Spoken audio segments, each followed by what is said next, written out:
Good morning students. आज online HD में आप सभी लोगों का स्वागत है। आज हम सब्जेक्ट बैंकिंग का चौथा वीडियो लेकर आए हैं, जो पार्ट 4 आप देख रहे हैं। इसके पहले वाले वीडियो में आप बैंक का अर्थ, बैंक की परिभाषा आप पढ़ चुके हैं। अब हम इस वीडियो में पढ़ेंगे आधुनिक बैंक के कार्य। आधुनिक बैंक के कार्यों को हम पढ़ेंगे। तो मैं ये बता दूं कि आधुनिक बैंक के कार्यों को 3 भागों में बांटा गया है। आधुनिक बैंक के कार्यों को 3 भागों में बांटा गया है। पहला है मुख्य कार्य, दूसरा है एजेंसी संबंधी कार्य और तीसरा है विविध कार्य।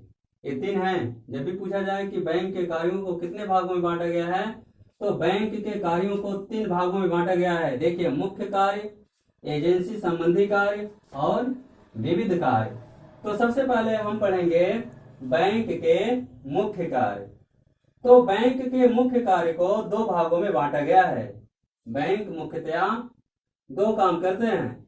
एक होता है जमा राशियां स्वीकार करना और दूसरा है ऋण प्रदान करना। ध्यान रखिएगा, जब भी पूछा जाएगा कि बैंक के मुख्य कार्यों को कितने भागों में बांटा गया है, मुख्य कार्य को तो 2 भागों में बांटा गया है। एक है जमा राशि स्वीकार करना और दूसरा है ऋण प्रदान करना। अब देखिए, जमा राशि स्वीकार करना, बैंक जो है अपने ग्राहकों से जमाओं को किस प्रकार स्वीकार करते हैं। तो आप जानते हैं बैंक क्या करते हैं, ग्राहकों से उनकी जमा राशियों को स्वीकार करने के लिए सबसे पहले उनके नाम से खाता खोलते हैं और उनके द्वारा जो भी राशि प्राप्त होती है उनके खाते में जमा कर देते हैं। अब बैंक जो है किसी व्यक्ति के नाम से कितने प्रकार के खाते खोल सकते हैं। तो यहाँ देखिए, एक होता है चालू खाता, दूसरा होता है बचत बैंक खाता, तीसरा है सावधि जमा खाता, तीसरा है गृह बचत खाता, 5वां है आवर्ती जमा खाता और 6ठा है प्रतिदिन बचत जमा खाता और 7वां है वार्षिकी या सेवानिवृत्ति योजनाएं और 8वां है अन्य आधुनिक खाते। यानी कि लास्ट में आप देख रहे हैं कि बैंक क्या करते हैं, कुछ अन्य प्रकार के भी खाते खोलते हैं। तो अभी हम सबकी विषय में बताएंगे। तो सबसे पहले हम देखते हैं चालू खाता। वैसे आप पढ़े होंगे कि चालू खाता क्या होता है। तो चालू खाता ऐसा खाता होता है जिसमें कोई व्यक्ति एक ही दिन में कई बार अपनी रकम को जमा कर सकता है और कई बार निकाल सकता है। इस प्रकार के खाते प्रायः व्यापारी, व्यवसायी या उद्योगपति खोलते हैं, क्योंकि उनको एक ही दिन में कई बार रकम को खाते में जमा करनी होती है और माल खरीदने के लिए एक ही दिन में कई बार जो है रकम को बैंक से निकालना भी पड़ता है।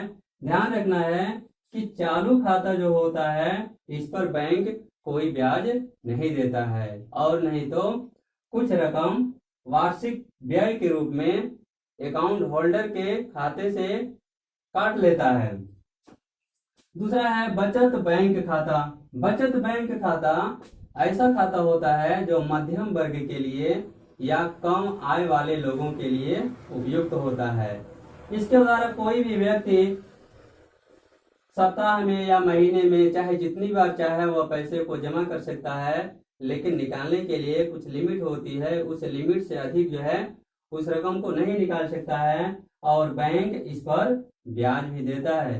ब्याज की जो दर होती है लगभग 3 या 3.5% होता है। वर्तमान में तो 3% से भी कम कर दिया है बैंक ने। तो एक हुआ बचत बैंक खाता, सेविंग बैंक अकाउंट।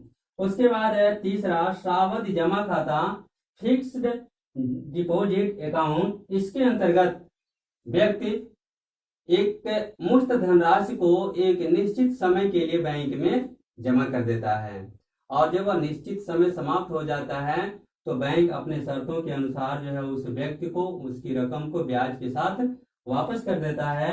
यहाँ ध्यान देने योग्य बात यह है कि बैंक जो सबसे अधिक ब्याज देता है वह सावधि जमा खाता पर देता है, क्योंकि व्यक्ति एक मुश्त एक ही बार जो है एक जो निश्चित धनराशि है जितना वो चाहता है उतना जो है वो जमा कर सकता है, 1 वर्ष के लिए, 2 वर्ष के लिए, 5 वर्ष के लिए।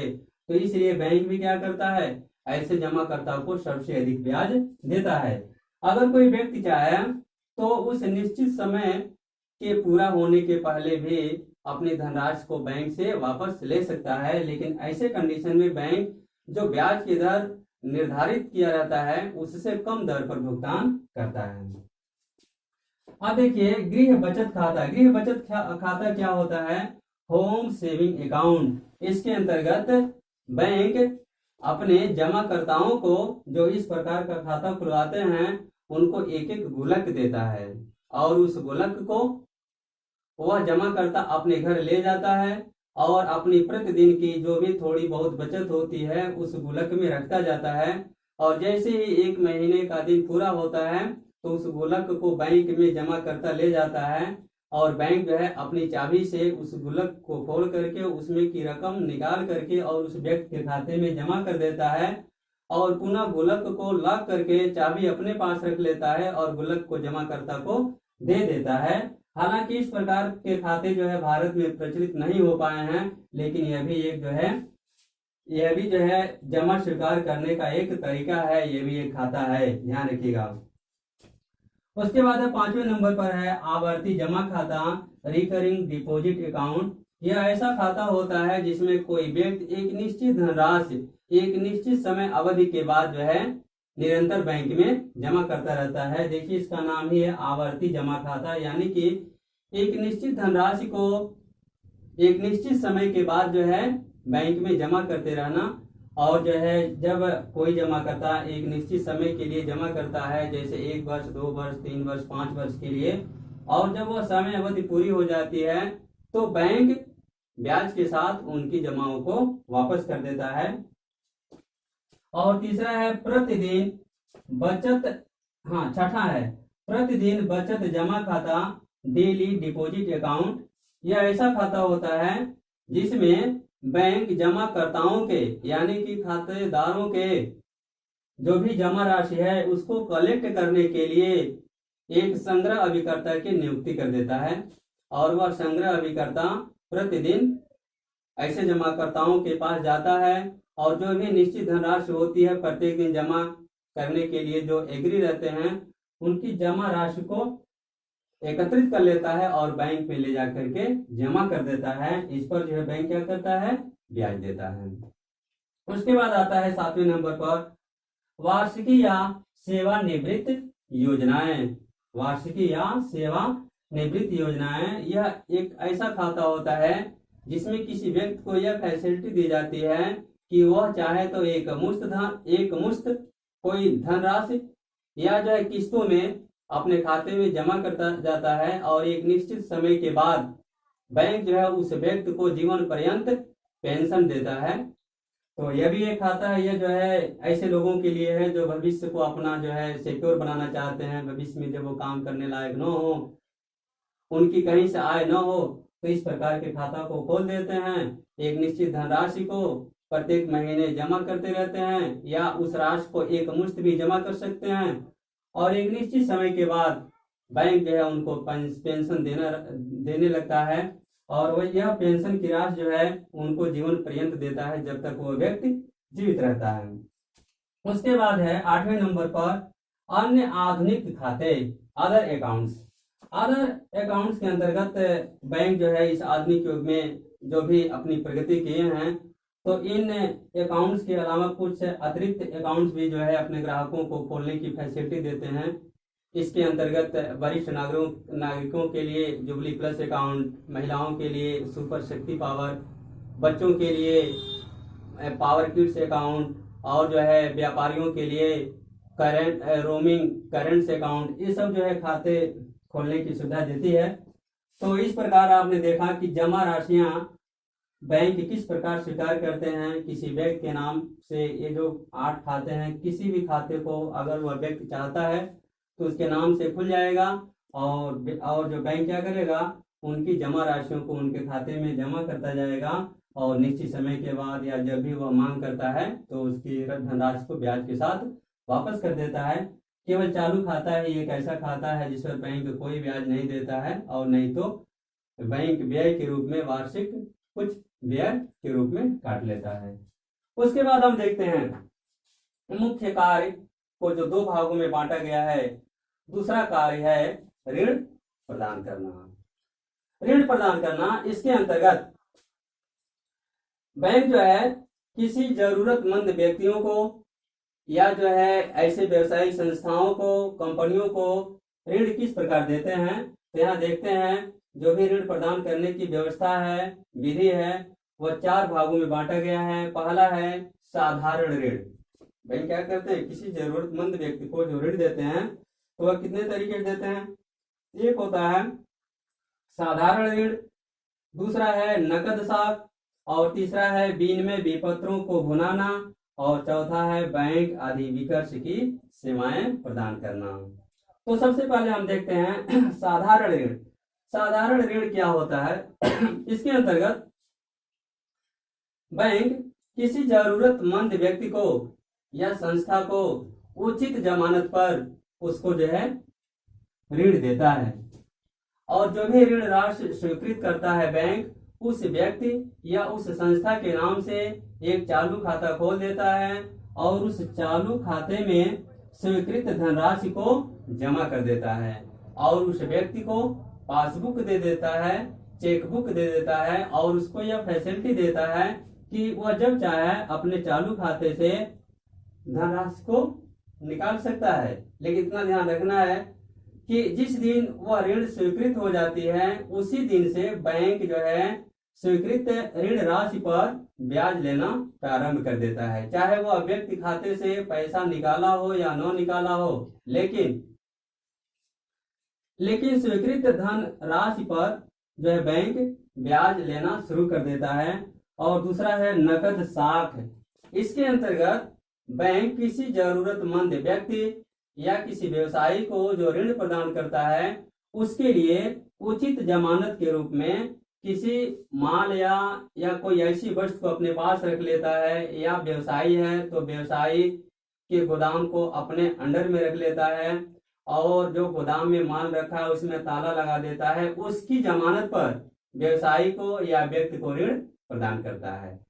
यहाँ भी जो भी ऋण राशि स्वीकृत होती है उस स्वीकृत ऋण राशि को उस व्यक्ति के नाम से एक चालू खाता खोल करके जमा कर देता है, और उस व्यक्ति को पासबुक दे देता है, चेकबुक दे देता है, और यह फैसिलिटी प्रदान कर देता है कि आप जब भी चाहें अपने चालू खाते से धनराशि को निकाल सकते हैं, प्रयोग में ला सकते हैं।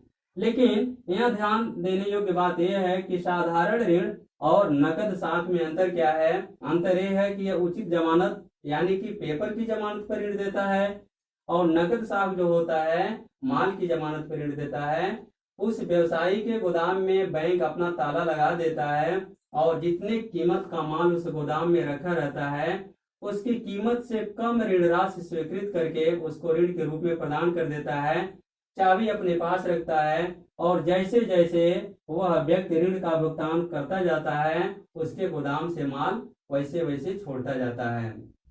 एक बात और ध्यान देना है कि जो भी ऋण राशि स्वीकृत होती है बैंक उस टोटल ऋण राशि पर ब्याज नहीं लेता है, जितना वो अपने चालू खाते से निकालता है केवल उसी पर ब्याज लेता है। जितनी ऋण राशि उसके चालू खाते में पड़ा हुआ है उस पर ब्याज नहीं लेता है। लेकिन साधारण ऋण में चाहे वह निकाले या न निकाले टोटल पर स्वीकृति के दिन से ही ब्याज प्रारंभ कर देता है लेना। अब यहाँ देखते हैं तीसरा, विनिमय विपत्रों को भुनाना।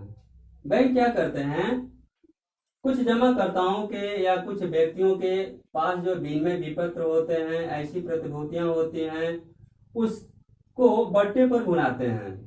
जैसे किसी व्यक्ति के पास एनएससी है या जो है फिक्स डिपॉजिट का कोई ऐसा सर्टिफिकेट है, तो उसकी जमानत पर भी बैंक क्या करते हैं, उनको लोन दे देते हैं, उसको बट्टे पर भुना देते हैं। सपोज करिए कि जो भी आपके पास प्रतिभूति है या ऐसे विनिमय विपत्र हैं जिसकी मैच्योरिटी डेट पूरी नहीं है और आपको धन चाहिए, तो आप बैंक में ले जाकर के बट्टे पर भुना सकते हैं, और जो है बैंक डिस्काउंट पर उसको भुना देते हैं, आपको पेमेंट कर देते हैं, और जैसे ही उस विनिमय विपत्र की मैच्योरिटी डेट पूरी हो जाती है तो वह संबंधित संस्था से पूरा भुगतान ले लेते हैं। तो इससे बैंकों को आय भी होता है। तो बैंक इस रूप में भी जो है जमाकर्ता को या किसी व्यक्ति को ऋण प्रदान करते हैं। और चौथा है बैंक अधिविकर्ष की सुविधा। बैंक अधिविकर्ष क्या है? सबसे पहले मैं ये बता दूं कि बैंक अधिविकर्ष क्या है।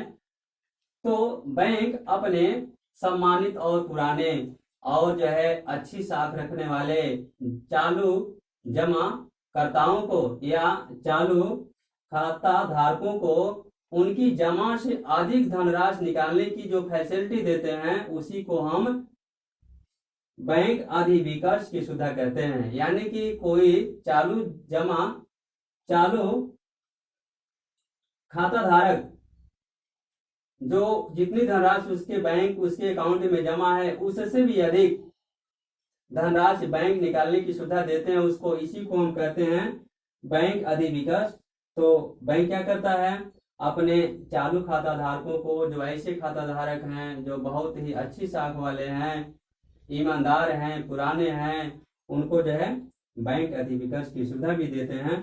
तो बैंक क्या करते हैं, बैंक के जो आधुनिक कार्य हैं उसमें जो पहला है मुख्य कार्य है, मुख्य कार्य में जमा राशियां स्वीकार करना और ऋण प्रदान करना। ये आपने देखा, आप इसके पहले भी फर्स्ट ईयर में पढ़े होंगे और मुझे उम्मीद है कि ये समझ में आया होगा। और इसके बाद हम पढ़ेंगे बैंक के एजेंसी संबंधी कार्य। तो पिछले वीडियो में हम लोग पढ़ रहे थे कि आधुनिक बैंक के कार्य। तो आधुनिक बैंक के कार्यों को 3 भागों में बांटा गया है, ये पिछले वीडियो में ही बताया गया है। और ये तीनों कार्य हैं, पहला है मुख्य कार्य, एजेंसी संबंधी कार्य, विविध कार्य। तो पिछले वीडियो में आप मुख्य कार्य को पढ़ चुके हैं। मुख्य कार्य को 2 भागों में बांटा गया है, एक जमाएं स्वीकार करना और दूसरा ऋण प्रदान करना। इस वीडियो में हम पढ़ेंगे आधुनिक बैंक के एजेंसी संबंधी कार्य। आधुनिक बैंक के एजेंसी संबंधी कार्य। तो मैं बता दूं कि एजेंसी संबंधी कार्यों के अंतर्गत कुछ ऐसे बैंकिंग कार्यों को रखा गया है जिसमें बैंक अपने ग्राहकों को कुछ बैंकिंग सुविधाएं प्रदान करते हैं। बहुत से बैंकिंग सुविधाएं बैंक अपने ग्राहकों को निःशुल्क प्रदान करते हैं, लेकिन कुछ कार्यों के लिए बैंक अपने ग्राहकों से कुछ मामूली सी रकम कमीशन के रूप में वसूलते हैं। तो आइए देखते हैं बैंक के एजेंसी संबंधी कार्य कौन कौन से हैं। आप यहाँ देख रहे हैं, पहला है धनराशि का हस्तांतरण करना, दूसरा है चेक, बिल व हुंडी का भुगतान वसूल करना, तीसरा है ग्राहकों के भुगतान प्राप्त करना, चौथा है ग्राहकों की ओर से साख पत्रों का भुगतान करना, ग्राहकों की ओर से अन्य भुगतान करना, अंश व प्रतिभूतियों का क्रय विक्रय करना, वस्तुओं के क्रय विक्रय में सहायता प्रदान करना, आठवां है ट्रस्टी एवं प्रबंधक के रूप में कार्य करना, और 9वां है आर्थिक स्थिति का जानकारी देना, और 10वां है अंशों व ऋण पत्रों का अभिगोपन करना। आइए हम देखते हैं कि पहला कार्य जो है धनराशि का हस्तांतरण करना। तो इसके अंतर्गत बैंक अपने ग्राहकों की धनराशि को एक स्थान से दूसरे स्थान को भेजने का काम भी करते हैं। और भेजने के लिए बैंक प्रायः बैंक ड्राफ्ट, बिल, हुंडी, विनिमय विपत्र आदि के द्वारा ग्राहक के रकम को एक स्थान से दूसरे स्थान को भेजते हैं। इसके लिए बैंक अपने ग्राहकों से कुछ कमीशन वसूल करते हैं। दूसरा है चेक, बिल व हुंडी का भुगतान वसूल करना। इसके अंतर्गत बैंक अपने ग्राहकों के द्वारा जमा किए हुए चेक, बिल व हुंडी का भुगतान वसूल करके उसके खाते में जमा कर देते हैं। इसके लिए भी बैंक अपने ग्राहकों से कुछ मामूली सी रकम कमीशन के रूप में वसूलते हैं। तीसरा है ग्राहकों के भुगतान प्राप्त करना। इसके अंतर्गत बैंक ग्राहकों को कुछ ऐसे भुगतान प्राप्त करके उनके खाते में डाल देते हैं, जैसे कमीशन हुआ, ब्याज हुआ, लाभांश हुआ, इस तरह का भुगतान प्राप्त करके और उसके खाते में जमा कर देते हैं। चौथा है ग्राहकों की ओर से साख पत्रों का भुगतान करना। बैंक क्या करते हैं, अपने ग्राहकों की ओर से साख प्रमाण पत्र जारी करते हैं और इसके अनुसार कोई व्यापारी विदेशी व्यापार को सुगमता से संपन्न कर सकता है। और जो है साख प्रमाण पत्र भी जारी करते हैं। पांचवा है ग्राहकों की ओर से अन्य भुगतान करना। बैंक अपने ग्राहकों की ओर से उनके जो है बहुत से ऐसे पेमेंट करने होते हैं, जैसे पानी का, बिजली का, टेलीफोन का, ऐसे बिल का पेमेंट भी कर देते हैं, ये भी काम करते हैं। और छठा है अंश व प्रतिभूतियों का क्रय विक्रय करना। बैंक क्या करते हैं, अपने ग्राहकों की ओर से उनके अंशों व प्रतिभूतियों का क्रय विक्रय भी करते हैं। सातवां है वस्तुओं के क्रय विक्रय में सहायता प्रदान करना। बैंक क्या करते हैं, आजकल ग्राहक को उनकी दैनिक जीवन की महंगी वस्तुओं का उपभोग करने के लिए उनको साख सुविधाएं प्रदान करते हैं, उनको ऋण देते हैं।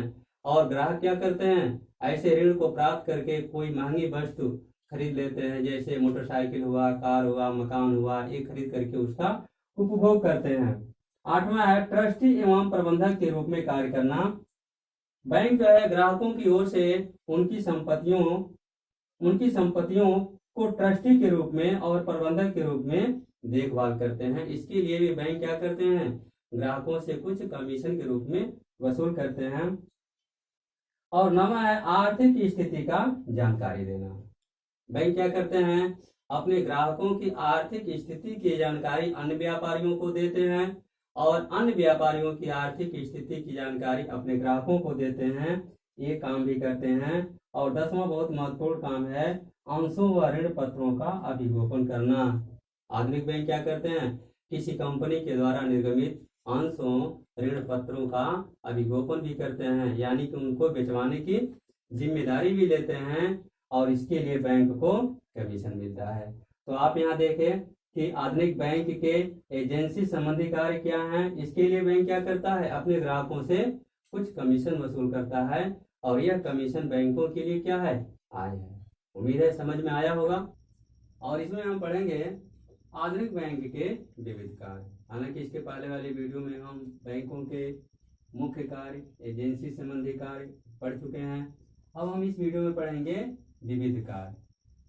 तो विविध कार्य के अंतर्गत कौन कौन से कार्य ऐसे हैं जो बैंकिंग कार्यों में शामिल किया गया है। तो इसमें है मूल्यवान वस्तुओं को सुरक्षित रखना, दूसरा है यात्री चेक जारी करना, तीसरा है विदेशी विनिमय की व्यवस्था करना, चौथा है साख निर्माण का कार्य करना, पांचवा है समाशोधन गृह का कार्य करना, छठा है प्रशिक्षण देना, सातवां है सूचना व आंकड़े एकत्रित करना और आठवां है दान राशि का संग्रह करना।